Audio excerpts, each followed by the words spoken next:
We've got our Franken Mosin slowly taking shape, the Chinese barrel, and our Russian receiver here.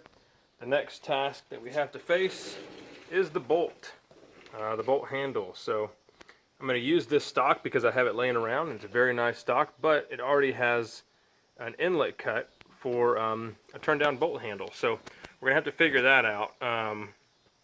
The bolt is also an atrocity, as was the receiver when we got it. I have that and I have this. So we've got to make something happen with these two pieces. So our barrel is in the receiver and head spaced. Now we can move on to repairing this bolt here. So as well as the barrel being toast, the receiver being damaged, and everything else, the bolt was also bad. So when I got it, it was completely cut flat here with 3 holes in it, all threaded 10 by 32, and I got a little bolt knob. So I had the knob and a tiny little piece of shank here. So I decided to go ahead and do a bent bolt, and I'm going to tell you how to do this. It's really simple.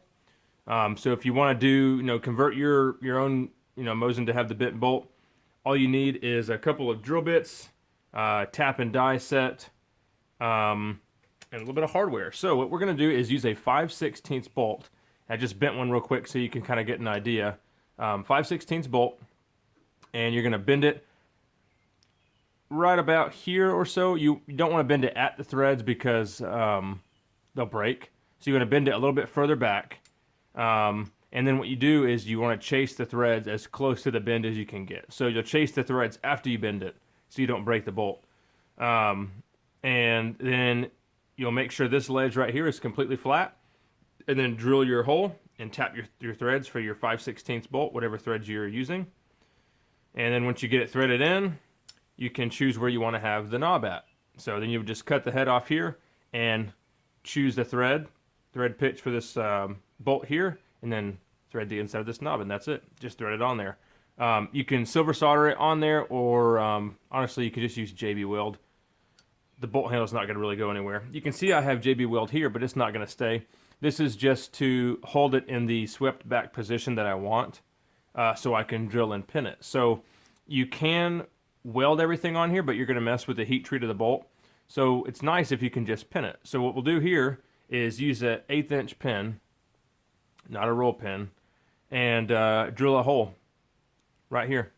Just drill it all the way through, and then you'll use a press, or I guess you could use a hammer, and press that little pin, and there you go. No welding, don't have to mess with the heat treat, and you get a bent bolt. So if you do want to use the 1/8 inch pin, you're going to need a 3mm drill bit.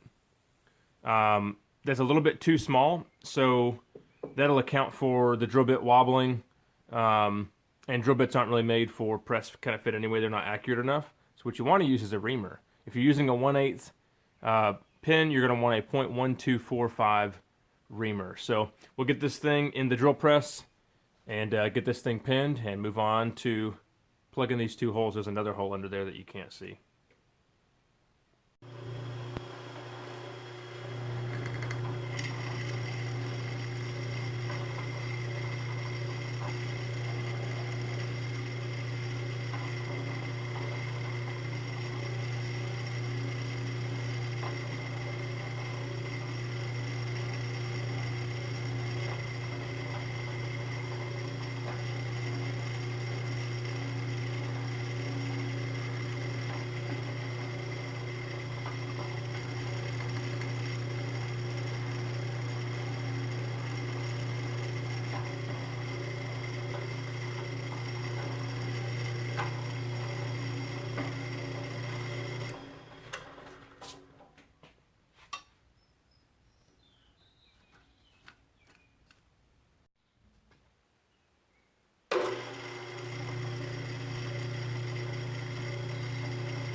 Sinking our little pin down into the handle here. I'm going to have to reposition in just a second because I'm going to run out of space.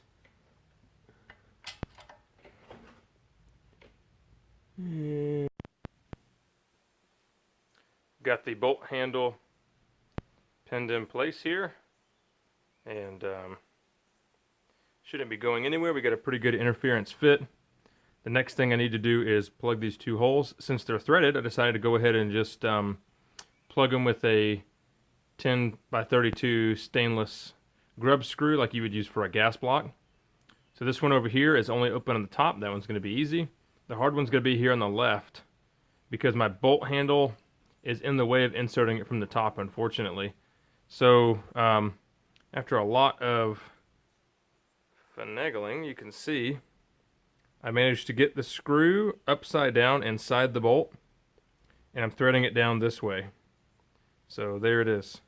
I'll use some just some red Loctite and bring it up to the top flush here, and then I'll install a second grub screw. I actually ran out of stainless ones. This is my last one, so I'll have to order it. But there you go. Now we've got our bolt handle pretty much complete.